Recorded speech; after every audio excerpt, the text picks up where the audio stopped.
नमस्कार, मैं हूं कुमार अनिल। लोकसभा चुनाव के आखिरी चरण से ठीक पहले भारतीय जनता पार्टी और जनता दल यू के बीच एक नई दरार पैदा हो गई है। ये नई दरार पैदा हुई है मुस्लिम आरक्षण की वजह से। दरअसल कोलकाता हाई कोर्ट ने वहाँ पिछड़े मुसलमानों को दिए जाने वाले आरक्षण पर एक फैसला दिया। पिछले हफ्ते ही, एक हफ्ता पहले की बात है, वहाँ पर ममता सरकार ने 2010 के बाद 77 जातियों को, छोटी छोटी जातियां हैं, उनको ओबीसी का दर्जा दिया था और सर्टिफिकेट भी दिए थे। इसमें अन्य लोग भी शामिल हैं, लेकिन जो 77 जातियां हैं उनमें ज़्यादातर मुस्लिम जातियां हैं। उस आरक्षण को, ओबीसी का जो सर्टिफिकेट दिया गया था, उसको कोलकाता हाई कोर्ट ने रद्द कर दिया। उसके बाद तो भारतीय जनता पार्टी ने इसका स्वागत किया, अमित शाह ने इसका स्वागत किया, और फिर उत्तर प्रदेश, राजस्थान की भाजपा सरकारों ने कहा है कि हम मुस्लिम आरक्षण की समीक्षा करेंगे। तो भारतीय जनता पार्टी ने अब तो कहना, अमित शाह ने तो यहाँ तक कहा कि 400 सीट हमें दे दीजिए, हम मुस्लिम आरक्षण ख़त्म कर देंगे। इसका असर हुआ जनता दल यू पर। एक नई परेशानी जनता दल यू के लिए आ गई है, और अब पहली बार जनता दल यू के एक प्रमुख नेता, जदयू के अल्पसंख्यक प्रकोष्ठ के प्रदेश उपाध्यक्ष मोहम्मद शहजाद ने खुल करके प्रधानमंत्री नरेंद्र मोदी और अमित शाह और भाजपा की नीतियों का विरोध किया है। मुस्लिम आरक्षण को ख़त्म करने, समीक्षा करने की जो बात की जा रही है भाजपा नेताओं के जरिए, इसका खुल करके विरोध किया है। वो उनका वीडियो संदेश भी मैं इसी वीडियो में आपको आगे दिखाऊंगा। हुआ क्या मामला? दरअसल मामला ये हुआ कि पिछले हफ्ते कोलकाता हाई कोर्ट ने वहाँ एक बड़ा फैसला दे दिया। 2010 के बाद से ओबीसी में शामिल किए गए 77 जातियों को, 77 श्रेणियों को जो सर्टिफिकेट दिया गया था ओबीसी का, उसको कलकत्ता हाई कोर्ट ने रद्द कर दिया। इससे सबसे ज़्यादा मुस्लिम प्रभावित हुए वहाँ पर। और अब वहाँ भारतीय जनता पार्टी ने इसको कहना शुरू कर दिया कि ये लोग तुष्टीकरण की राजनीति करते हैं, जानबूझ करके मुसलमानों को आरक्षण दिया गया। हालांकि उसमें अभी तक ऐसी खबर नहीं आई है कि जिनको आरक्षण नहीं मिलना चाहिए, जिन जातियों को, उनको दिया गया। लेकिन खैर, अब ये वहाँ जो मामला हुआ, इसके बाद भारतीय जनता पार्टी ने इसको बड़ा मुद्दा बना दिया। इसका असर बिहार में जदयू पर हुआ। जदयू के बारे में आप समझ लें, जो लोग बिहार को अच्छी तरह से जानते हैं उनको पता भी है कि बिहार में पिछड़े मुसलमानों का खास करके एक हिस्सा नीतीश कुमार के साथ रहा है, और वो तब भी रहा है जब नीतीश कुमार भारतीय जनता पार्टी एनडीए के गठबंधन के साथ रहे हैं। उस वक्त भी वो वोट देता रहा है। वोट की संख्या भले कम हो, लेकिन एक तबका पिछड़े मुसलमानों का नीतीश कुमार को वोट देता रहा है। तो अब जदयू तो पहले से ही कमज़ोर हो रहा है, और अब ये एक नई बात आने से जदयू के जो मुस्लिम नेता हैं उनमें एक परेशानी देखी जा रही है। जदयू की एक महिला प्रदेश प्रवक्ता का कल बयान आया कि अमित शाह ने ऐसा नहीं कहा है कि सारे पिछड़े मुसलमानों का ख़त्म कर दिया जाएगा, बल्कि तेजस्वी यादव को उन्होंने निशाने पर लिया कि तेजस्वी यादव अनावश्यक आलोचना कर रहे हैं, तोड़ मरोड़ कर रहे हैं।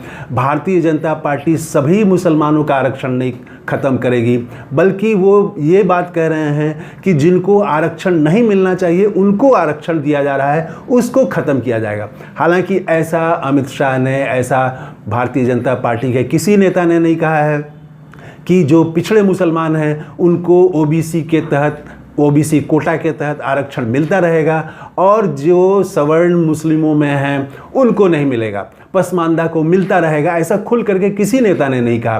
तो वो एक रफू करने की कोशिश एक तरफ जदयू के कुछ नेता कर रहे हैं कि नहीं नहीं, अमित शाह के बोलने का ये अर्थ नहीं है। वहीं जदयू के अल्पसंख्यक प्रकोष्ठ के प्रदेश उपाध्यक्ष मोहम्मद शहजाद ने खुल करके कहा कि ये मुस्लिमों का जो आरक्षण ख़त्म करने की बात की जा रही है, ये सही नहीं है। उन्होंने तो और भी कई दूसरे नेता हैं जो वीडियो पर तो नहीं बोलना चाहते हैं, इंटरव्यू में सामने आके नहीं बोलना चाहते हैं कैमरे पर, लेकिन बातचीत में वो कहते हैं कि जनता दल यू जो है पूरी तरह से भगवा रंग में रंग गया है और भारतीय जनता पार्टी के आगे उसने वैचारिक रूप से समर्पण कर दिया है। तो जो मुस्लिम कैडर हैं, नेता हैं जदयू के, वो हताश और परेशान हैं। तो देखिए कि क्या कहा मोहम्मद शहजाद ने। इन दिनों जिस तरह से इलेक्शन पीरियड में माननीय अमित शाह जी, गिरिराज सिंह और इवन की माननीय मोदी जी का स्टेटमेंट लगातार मुसलमानों के खिलाफ आ रहा है, जिस तरह का भाषा का इस्तेमाल अमित शाह जी कह रहे हैं और कर रहे हैं, जिस तरह से वो बार बार कह रहे हैं कि हमें 400 सीट दिला दीजिए, मैं मुसलमानों का रिजर्वेशन खत्म कर दूंगा। अमित शाह जी को ये समझ होना चाहिए कि वो हमारे एनडीए के गठबंधन में हैं और हम लोग उनके साथ हैं। इंटायर हम लोग कोशिश कर रहे हैं एनडीए को बेहतर परफॉर्म किया जाए, लेकिन जिस तरह का वो भाषा इस्तेमाल कर रहे हैं, जिस तरह से मुसलमानों के खिलाफ वो बातें कर रहे हैं, इंटायर सारे मुस्लिम पॉलिटिशियंस को इन बातों का विरोध करना चाहिए और अमित शाह जी को इस तरह की बातें नहीं करनी चाहिए। Thank you. जदयू के बारे में एक चीज़ है कि पूरे राष्ट्रीय स्तर पर सब लोग मान रहे हैं कि जदयू कमज़ोर हुआ है और बिहार में अगर एनडीए की सीटें कम हो रही हैं तो ज़्यादा नुकसान जनता दल यू को होने वाला है। इसकी 2-3 वजहें मानी जाती हैं। पहली वजह तो ये मानी जाती है कि नीतीश कुमार खुद की प्रतिष्ठा उनकी कम हुई है और वो बार बार जो पाला पलटते रहे हैं, इससे उनकी प्रतिष्ठा घटी है, उनका वोट बैंक घटा है, समर्थक आधार में उदासी आई है। कमज़ोर होने का पहला कारण तो ये माना जाता है।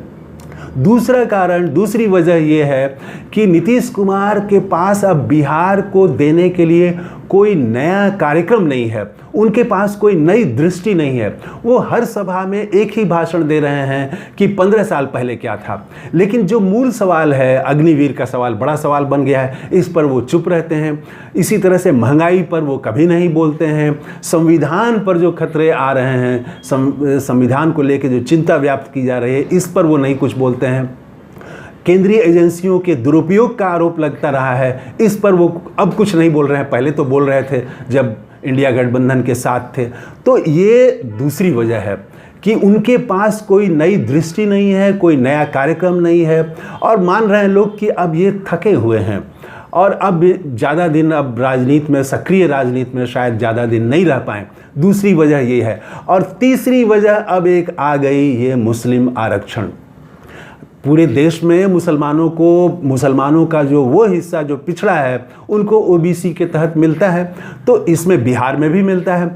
अब जबकि ये भारतीय जनता पार्टी के जरिए कहा जा रहा है कि 400 से ज़्यादा सीटें दीजिए तो हम मुस्लिम आरक्षण ख़त्म कर देंगे, तो जदयू के जनाधार पर एक और चोट हो गई है।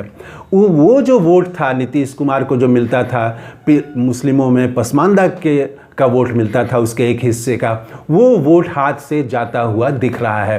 तो बिहार में जदयू और कमज़ोर हुआ है। ये मुस्लिम आरक्षण पर बोलने से, भाजपा नेताओं की आक्रामकता से जदयू में और भीतर से भी कमजोरी हुई है।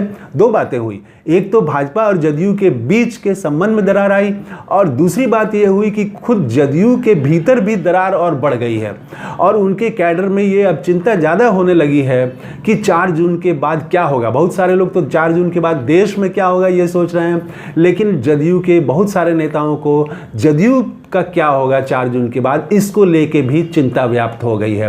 तो बिहार में ये मुस्लिम आरक्षण वाला जो मामला आया है, भारतीय जनता पार्टी ने जिस तरह से उठाया है, इससे जदयू को नुकसान होने जा रहा है और वो कुल मिला के एनडीए को नुकसान पहुंचाएगा अंतिम चरण में। तो ये है नया वीडियो। आपने इस चैनल को सब्सक्राइब नहीं किया है तो ज़रूर कर लें, हो सके तो इसके मेंबरशिप कॉलम में जाके आर्थिक रूप से भी सहयोग करें। थैंक यू, धन्यवाद, जय हिंद।